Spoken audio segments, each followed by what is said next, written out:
Ewan ko kung naintindihan nyo, mga kapatid, dapat alam ng kapatiran ang istorya ng kanyang pananampalataya. Mahalaga na naiintindihan natin ang umpisa ng ating pananampalataya. Paano tayo nakonekta dun sa nag-umpisang katotohanan? Kasi maraming mga tao ngayon konektado sa mga kasinungalingan. At isang karangalan natin, kung kayo man ay Amerikano, kung kayo man ay Aprikano, karangalan nyo, makonekta kayo sa Pilipino. Bakit? Sa Pilipinas kasi natupad yung hula ng pagliligtas na mag-uumpisa ang pagliligtas sa silangan sa mga huling araw. Amen. Naintindihan nyo, mga kapatid? Kaya ang ating tanong, kapatid na Luz, ano? Ang tanong po natin, bakit maituturing na karangalan ng bawat Pilipino at ng lahat ng lahing mauugnay sa kanila ang pagkatawag ng Diyos? Tinawag ng Diyos ang kanyang bayan sa silangan. Tinawag niya rin yung kanyang bayan sa kanluran. Ngayon, bakit maituturing na karangalan ng Pilipino yon? At hindi naman sinosolo At ng lahat ng lahing mauugnay sa mga Pilipinong ito. Hindi naman sinosolo Hindi pa kasi tapos yung paksa Tumututol na itong intrimitido Bakit maituturing natin na karangalan ng bawat Pilipino at ng lahat ng lahi na mauugnay sa kanila ang pagkatawag ng Diyos? Bakit? Pakinggan nyo sa isang talata ng Kawikaan, 3:3 at 18. Mapalad ang tao na nakakasunod. Kaya isa lang. Di ba umpisa isa lang, kapatid na Luz? Opo, singular po Mapalad ang tao, isa lang po, na nakakasumpong ng karunungan at ang tao na nagtatamo ng kaunawaan. Mananatili ba siyang isa na mapalad? Isa lang siya? Sa 18. Siya ay punong kahoy ng buhay sa mga nanghahawak sa kanya at mapalad ang bawat isa na nangamamalagi sa kanya. So may makakaugnay siya. Diba? Ganon, kapatid na Luz? Tama po. Nag-umpisa sa isang nakakaunawa, nakakasumpong ng katwiran, nagtatamo ng kaunawaan. Maitatanggi nyo ba ang Pilipino ang kinatuparan yan? Nag-uumpisa sa isang tao. At yung isang tao, ang pagkaunawa, mangyayari doon sa pagliligtas ng Diyos na mag-uumpisa sa silanganan. Pilipino nga yun Di ba, kapatid na Luz? Pilipino yun Opo. Hindi naman Amerikano yun At yung naunawa ng Pilipino, hindi naunawa ng Amerikano. Amen. Yung naunawa ng Pilipino, hindi naunawa ng Australiano. Yung naunawa ng Pilipino, hindi naunawa ng Aprikano. Kasi hindi naman doon ang itinakda ng Diyos na lugar Ang itinakda ng Diyos na lugar, ang pagliligtas niya, mag-uumpisa sa silangan. Ililigtas ko ang aking bayan sa lupaing silanganan. Tapos, at sa lupaing kalunuran. Di mauuna ang order of priority ng Diyos, mag-uumpisa sa silanganan. Tama ba yun, si Luz? Tama po. Tutul ba kayo, mga kanluranin?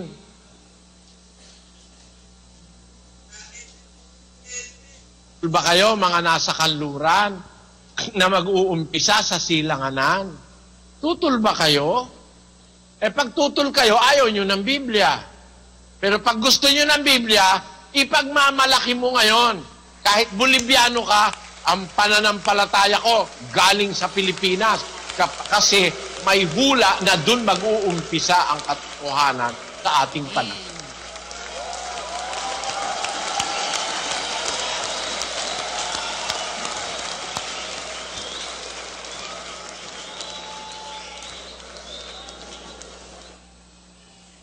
So, kung Brasilero ka, ikararangal mo. Ang mangangaral ko, Pilipino. Bakit? Kasi nag-umpisa ang gawain ng Diyos doon sa silangan, sa Pilipinas. Ikakahiya mo ba yun, kapatid? Utos ng Diyos, huwag mong ikakahiya yung nangaral sa iyo ng katotohanan. Huwag mong ikakahiya yon. Yung nangaral ng katotohanan sa iyo, kung kanino mo naintindihan ng katotohanan, huwag mong ikahiya yon. Patotohanan mo yon. Basahin natin sa isang talata ng Timoteo. 1:8, ikalawang Timoteo. Huwag mo ngang ikahiya ang pagpapatotoo sa ating Panginoon, ni ako na bilanggo niya, kundi... Kita mo, sabi ni Pablo kay Timoteo, huwag mong ikahihiya ang pagpapatotoo sa Panginoon. Ni ako, pati ako, patutuhanan mo ako. Naintindihan mo yan, Brad Bruno? Papa, naintindihan ko po. Ano kung naintindihan mo? Dapat kami mga Brasiliano, matuwa namin na sasabihin na ang mga aral natin galing sa Pilipinas kasi may hula naman na sinasabi na mula sa sisikatan ng araw, yung nagmumula yung katotohanan. Yan dapat matuwa natin. Itong Timoteo, naintindihan mo? Sabi ni Pablo kay Timoteo, huwag mong ikahiya ang pagpapatotoo sa ating Panginoon. Ni ako na bilanggo niya. Hindi lang si Kristo ang patotohanan mo sa tao at hindi mo ikahiya, pati yung leader mo na nagturo sa iyo ng totoo, huwag mo ring ikakahiya. Amen. How do you say that in Tagalog? Hindi lang dapat natin nahihiya, ikahiya, ang pagpapatotoo ng ating Panginoon, kundi rin ang ating mga ngaral. Ibig sabihin kasama din yung nagtuturo yung salita ng Diyos. Hindi dapat kaya, di ba? Opo.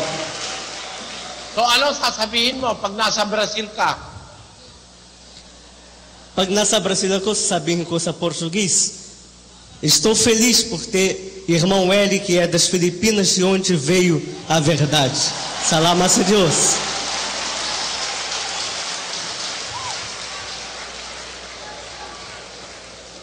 At utos yun ang bagong tipan. Ikalawang Timoteo 3:14. Datapwat manatili ka sa mga bagay na iyong pinag-aralan at sa pinagkaroonan mo ng katunayan, yamang nalalaman mo kung kanino mo nangatutuhan. Alam mo ba kung kanino mo natutuhan, Hermano Bruno? Opo, kay Brother Eli, saka kay Brother Daniel po. I hope you understand that, brothers and sisters. Hindi nang galing ang pananampalatayang ito sa Amerika. Kahit matatalino ang Amerikano pagdating sa Biblia, walang unawa. Bakit? Sila nagtuturo, may nauna pa raw kay Adan na mga tao Yung pre-Adamic race malaking kagaguhan yung tinuro ng mga Amerikano na yun Yung paniniwala ng Amerikano na kailangan daw ang pangalan ni Jehovah. Amerikano rin na may kagagawan yan Yung kademonyo, ang kasinungalingan na yan, ang pangalan daw ng Diyos Jehovah. Hindi ba Amerikano pinanggalingan yung kagaguhan na yan?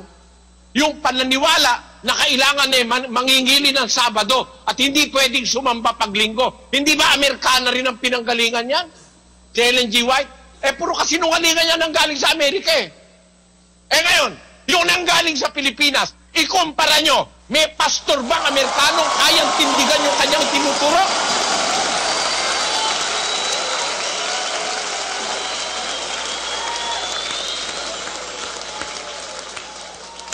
Pala, paminsan-minsan magpakita ka ng authority rito sa mga tao rito sa kabilang panig ng mundo Bakala nila pagka akala nyo ba ay nako, patawarin kayo. Yung natutunan nyo rito, hindi nyo natutunan sa Amerikano, hindi nyo natutunan sa Brasilero, hindi nyo natutunan sa Afrikano, hindi nyo natutunan sa Britain, hindi nyo natutunan sa pinakamatataas na lahi, sa mga Aliman.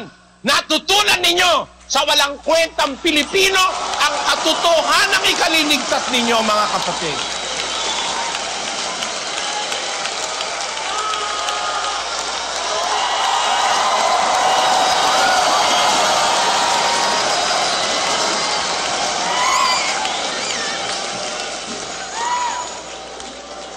Sino ba nagpakita sa inyo na ang tunay na iglesia sa Biblia? Sino nagpakita sa inyo? Taga Bolivia?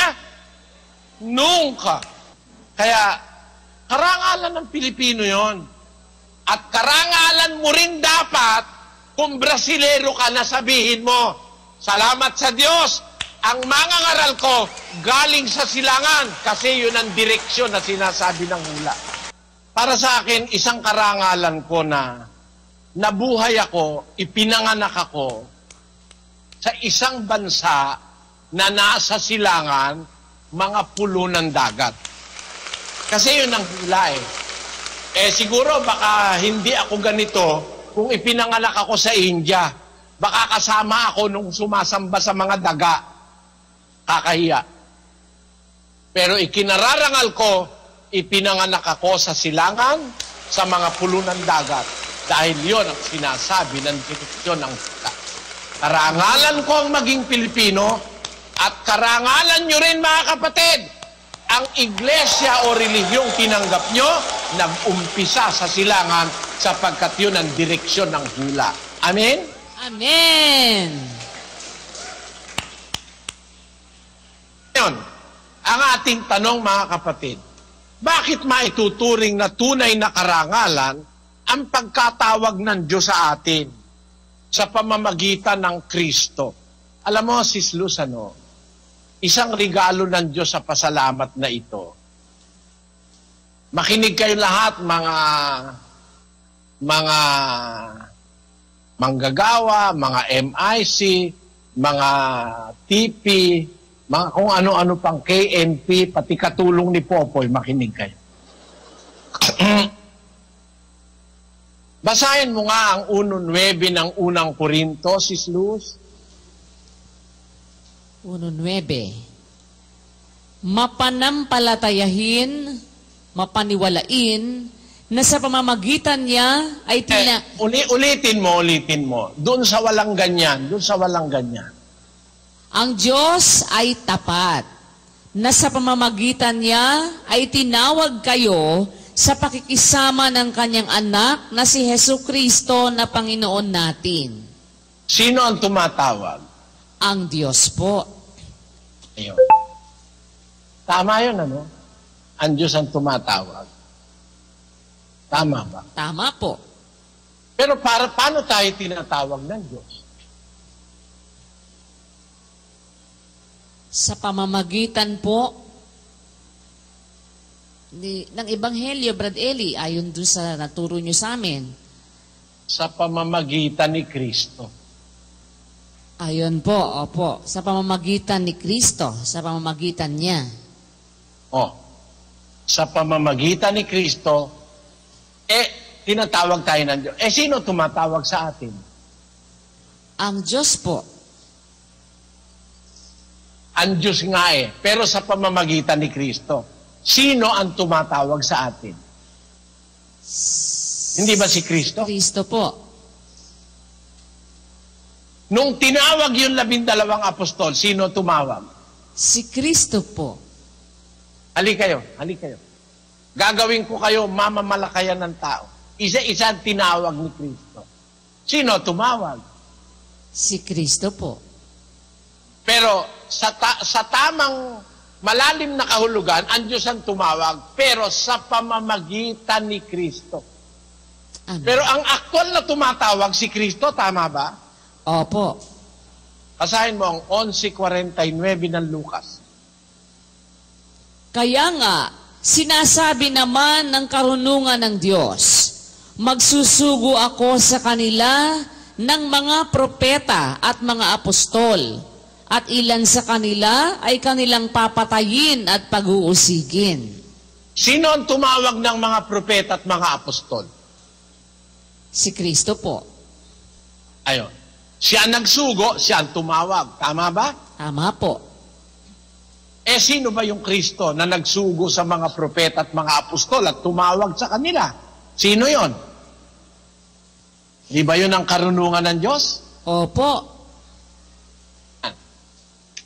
Maliwanag, ano?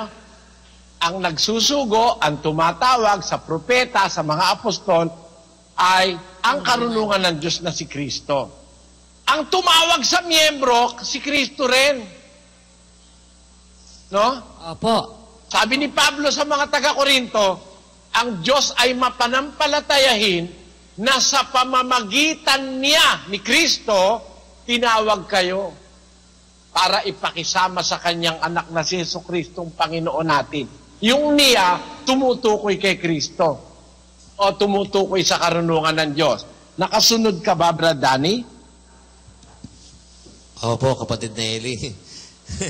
Ngayon lang po namin napansin ito. Ang tumatawag ang Kristo, ang nagsusugo ang Kristo ng apostol at propeta na siyang karunungan ng Diyos. Amen po.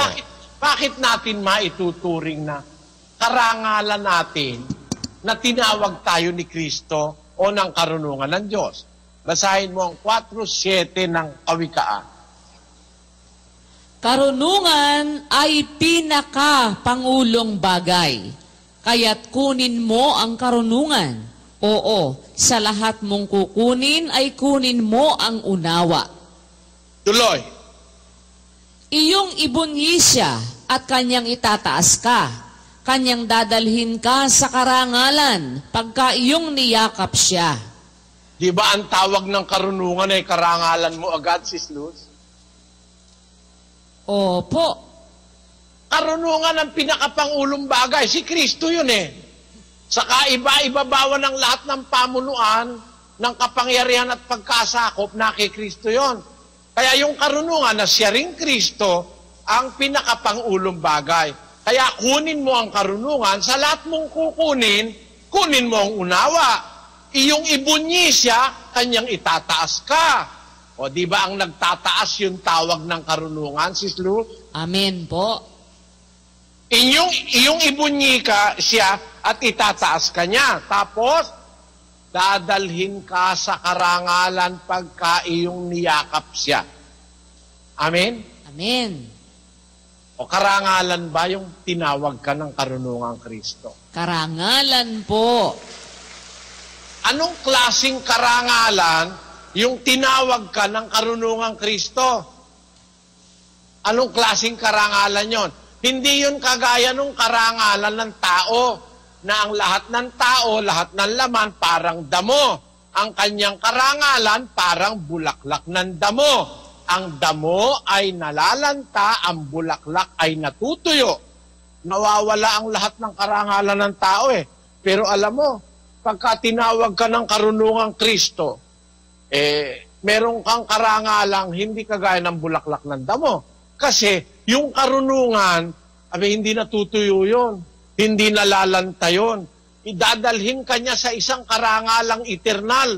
Kaya alam nyo mga kapatid, ang mga ngaral, mararamdaman nyo naman kung tinawag ng karunungang Kristo eh. Alam nyo kung paano? 21:13 ng Lucas. Ito'y magiging patotoo sa inyo. Pagtibayin nga ninyo ang inyong mga puso, na huwag munang isipin kung paano ang inyong isasagot, sapagkat bibigyan ko kayo ng isang bibig at karunungan na hindi mangyayaring masalangsang o matutulan man ng lahat ninyong mga kaalit. Hindi ba karangalan nyo meron kang bibig at karunungan walang makasalangsang? Lahat ng kaaway mo hindi kayang salangsangin? Mismo sa oras ng diskusyon kung minsan ayoko na sumagot Hindi mo nahalata nung nakadiskusyon ko yung Espanyol, yung taga-Mexico, nakadiskusyon ko rito sa Brazil. Si Abraham ang ama ng pananampalataya. Iniwasan ko sagutin, naalala ko yung sabi ni Kristo. Huwag niyo ibibigay ang inyong perlas at ang bagay na banal sa mga aso at saka sa mga baboy. Tiyak na tiyak kung aso itong gagong ito Alam mo kung bakit? Ang aral mali apostol ba naman daw yung kanyang puno at siya raw ay sinugo ng isang berdadero apostol.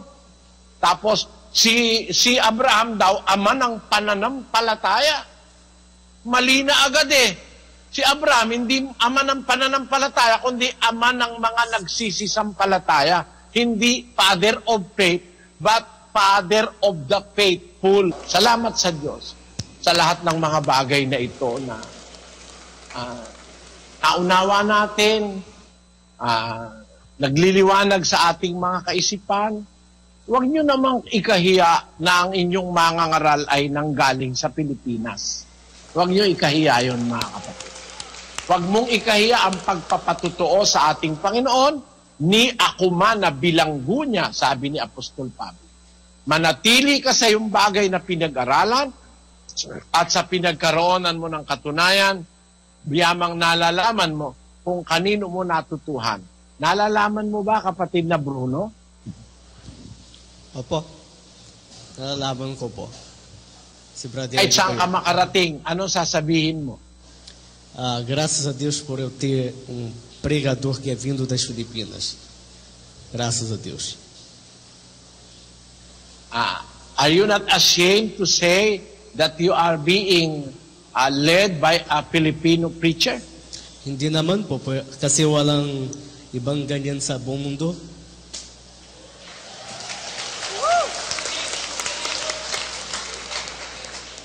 Say it in Portuguese. Eu não me envergonho de ter pregador como o irmão Eli, porque em qualquer lugar que procurarmos em todo o mundo, não encontraremos pregador que é igual ao irmão Eli Soriano. Graças a Deus por isso.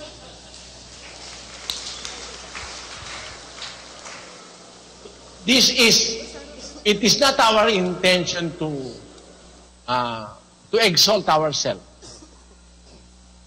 May the honor and glory and praises be unto God the Father of our Lord Jesus Christ, unto Christ, and unto the Holy Spirit, forever and ever. Amen. Amen. Sa Diyos nawa ang lahat ng kapurihan, mataas siya magpakailanman, at Amen. kapurihan natin ang mababa naman tayo sa harap ng makapangyarihang Diyos na lumalang ng lahat ng bagay. Amen. Tayo ay nananatili na mga aliping walang kabuluhan. Kaya lang tayo ganito ay inarapat ng Diyos sa kanyang awang kasangkapanin tayo. Wala tayong dapat na ipagmalaki, mga kapatid. Hindi natin itinataas ang ating sarili sa paksang ito. Tayo nananatili gaya ng sinabi ng Panginoong Jesus, kung magawa ninyo ang mga bagay na sa inyo iniutos, inyong sabihin pa, mga aliping walang kabuluhan kami, mga alipin tayong walang kabuluhan. Wala kaming kabuluhan. Ang lahat ng karangalan ay sumaating Diyos, magpakailan-kailanman. Amen. Amen.